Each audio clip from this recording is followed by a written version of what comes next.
Going on, guys? Baz here, back again. We are going to do a quick question and answer. There's been a ton of comments. I haven't done a comment responding video in a while, and I thought this would be a good chance to address some of this stuff face to face.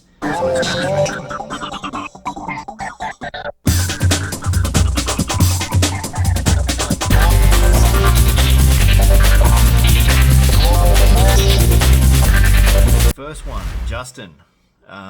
He says, thanks for the video. CGA slab is obviously bigger than PSA. Who or what does a CGA slab compare to in size to other competitors? In regards to purchasing a collector's case, I was just trying to work out one that fits CGA slab. That's a really good question because the CGA slabs are a bit bigger. And the only, I've bought some of the ones that say PSA and other slabs, and that the CGA ones don't fit in. You really got to squash them in, and it doesn't feel natural. I haven't had that much luck, Justin. The one that I have got is the one from the CGA website, which is I've got 2 or 3 of them. I bought one. They actually sent me a bunch for being such an avid supporter of theirs. They sent me, I think, 3 of them. And they're really nice. Actually, they have a felt thing. The CGA slabs all fit inside. PSA, Beckett, all of them fit in this one.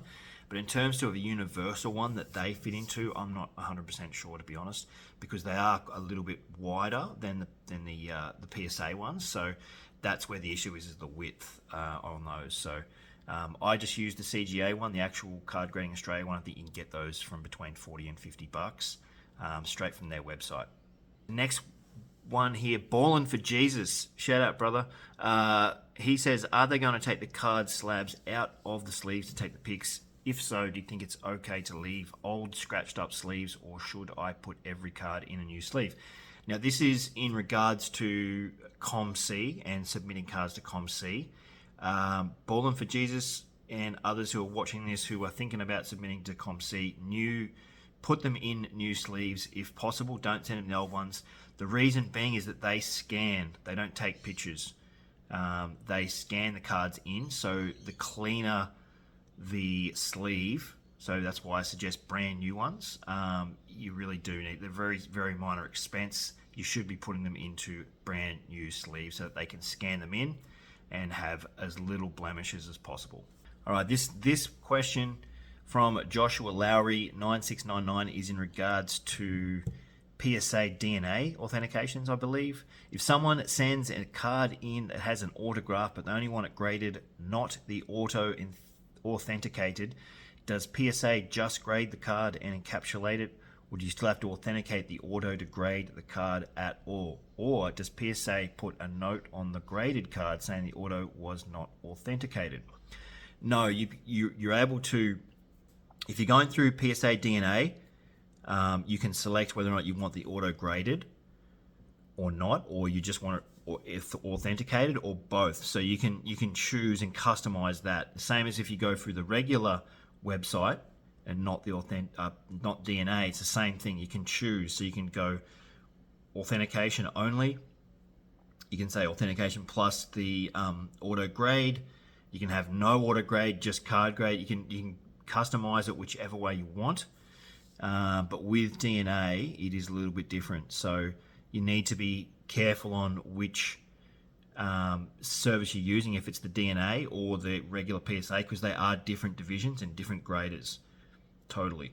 And the other part to it is if the card came with the autograph, like pack pulled with the auto on it, which you'd send it to the regular PSA at that point, in my opinion, not DNA, because they still use the DNA division to do the autograph part, but they grade it with their own graders, versus when you send it to DNA, that would be, for example, if the card you purchased it somewhere else and then had it hand signed, or you had it bought it hand signed but it didn't come that way.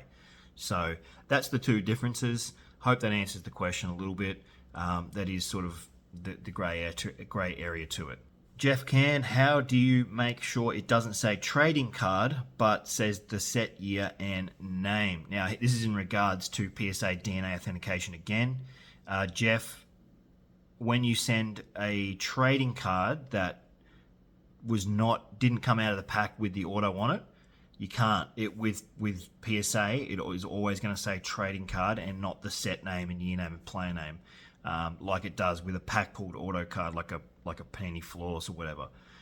So with that, PSA can't do it, but Beckett can, and they did with my Larry Bird. It still says Larry Bird 1991 Skybox, and then it says autograph authentic. So that's the difference. So the short answer is don't use PSA for that if you have a card that is in-person signed and you want it to have the set and name on that rather than trading card. You can't go through PSA.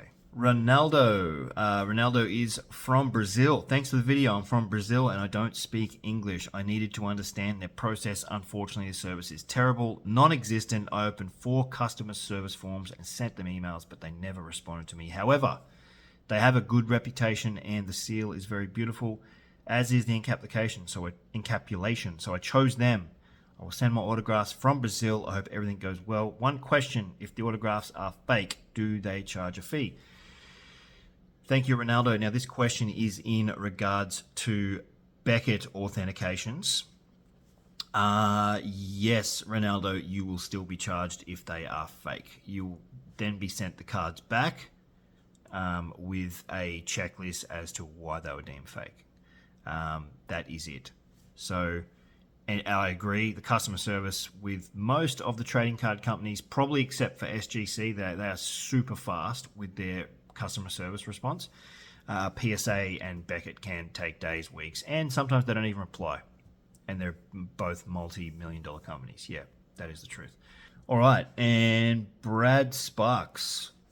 Did you peel the protective film off the Luminous before submission or leave it on? I've noticed the coating does tend to have some marks.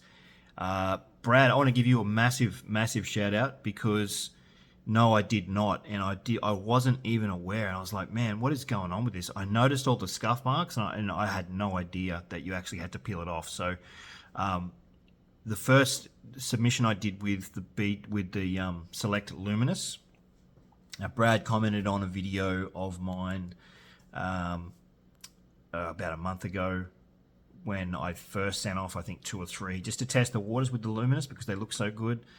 And I think it was about 3 or 4 cards. They came back with like 8s, 9s. That was like the highest I could get. And I knew it was the surface.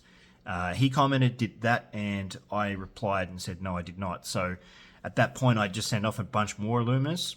And I emailed Craig from CGA straight away and said, mate, can you send me back the Luminous? There's explained exactly why. There's a protective coating. Since that time, I have been peeling them off. It is a delicate process to get it off. You've just got to get it with your thumb and then bring it up. Comes up pretty easy. Give it a quick buff up, but it is a night and day difference with the surface, and it is very much like Prism. So I'm expecting the grades to go up a couple notches, and I'm really excited about that because I've got a bunch of Nick Dacos and other ones there as well that are all, you know, the top end. The Luminous Thunderbolt refractors, which look magnificent. And obviously, yeah, you've got to pay a little bit more for those. But a bunch there coming in.